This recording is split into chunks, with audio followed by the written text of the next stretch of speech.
રોનક જોડાયેલા છે। રોનક, આખરે CR પાટીલનું આખરે નિવેદન તો આવી ગયું અને હાથ જોડીને તે ક્ષત્રિય સમાજને માફ કરવાની વિનંતી કરી રહ્યા છે, પરંતુ હવે માફ કરવાની વિનંતી તો આ પહેલાં પણ કરાય છતાં પણ રોષ યથાવત છે। પણ ક્ષત્રિય સમાજ તરફથી આ વિનંતીની કોઈ અસર જોવા મળી રહી છે? તેમની શું પ્રતિક્રિયા સામે આવી રહી છે? રોનક,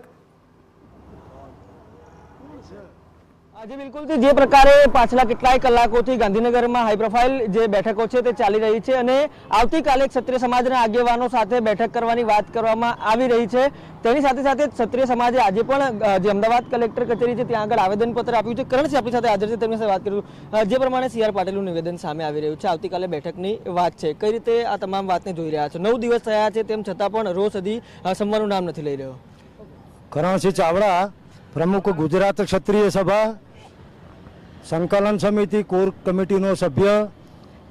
આપે વાત કરી એમ કે આજે 1500 ભાઈ બહેનોની હાજરીમાં કલેક્ટર કચેરી આવેદનપત્ર આપવામાં આવેલું છે અને એમાં અમારી માગણી એ જ છે કે રૂપાલાજીએ આચારસંહિતાનો જે ભંગ કર્યો અને જાતિ વચ્ચે વૈમનસ્ય થાય, કોઈ સમાજની ક્ષત્રિય સમાજની લાગણી દુભાય એવા ઉચ્ચારણો કર્યા તો એમના ઉપર નિયમ મુજબની પોલીસ ફરિયાદ સુઓ મોટો લઈ અને કરવી જોઈએ।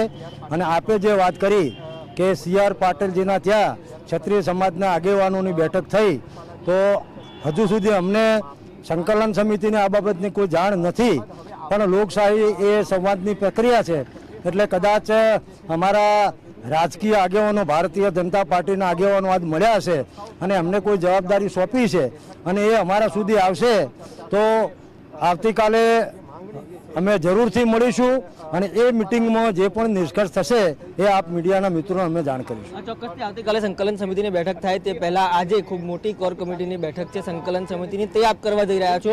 કયા કયા મુદ્દા તેમાં આવરી લેવામાં આવશે?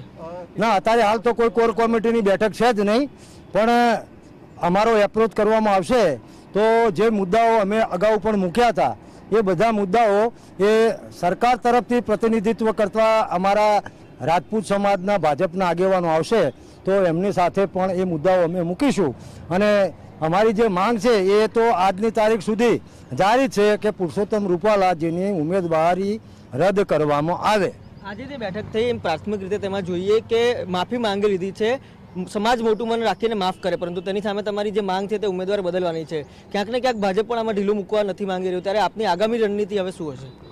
જો માફી દરેક વસ્તુની ના હોય અને એમને 2 વખત માફી માગી તો હું પણ એક અભ્યાસુ છું, એમની માફીમાં અહંકાર દેખાયો અમને, એમની જે બોડી લેંગ્વેજ હતી અને એમના જે શબ્દો હતા કે હું મારા માટે નહીં પણ મારી ભારતીય જનતા પાર્ટીને નુકસાન ન થાય એટલા માટે માફી માગું છું।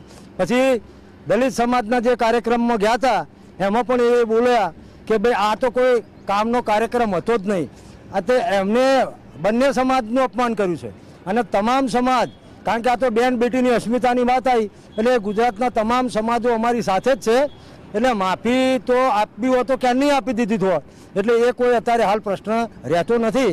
એટલે અમારા આગેવાનો આવશે તો અમે આ બાબતની પણ ચર્ચા કરીશું।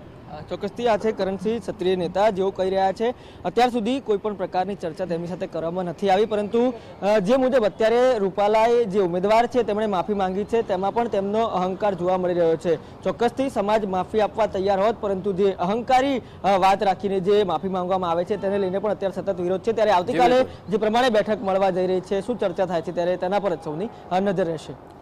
બિલકુલ આભાર રોનક। તો આખરે આ તમામ બાબતોને લઈને એક વાત તો સ્પષ્ટ છે કે એક તરફ રૂપાલાની માફી, બીજી તરફ CR પાટીલની વિનંતી, પણ છતાં પણ આ વિવાદ હજુ શમ્યો નથી। આવતીકાલે સંકલન સમિતિની બેઠક 3 વાગે મળવાની છે, એ વખતે આ મુદ્દાઓને લઈને શું કોઈ સમાધાન થાય છે કે પછી હજુ પણ આ વિવાદ જ્યોનો ત્યોં રહેશે કે પછી તેમાં વધુ વિવાદ વકરે છે કે વિવાદ પર પૂર્ણ વિરામ લાગે છે? આ તમામ સવાલોના જવાબ આવતીકાલની બેઠક પછી મળી શકે છે। સંકલન સમિતિની બેઠકની અંદર આ તમામ મુદ્દાઓ રખાશે। હાલ તો આ સમગ્ર મામલે 2 સમાજોનું અપમાન થયું છે અને રૂપાલાની માફીમાં પણ અહંકાર પડઘાઈ રહ્યો છે તેવી પ્રતિક્રિયાઓ મળી રહી છે।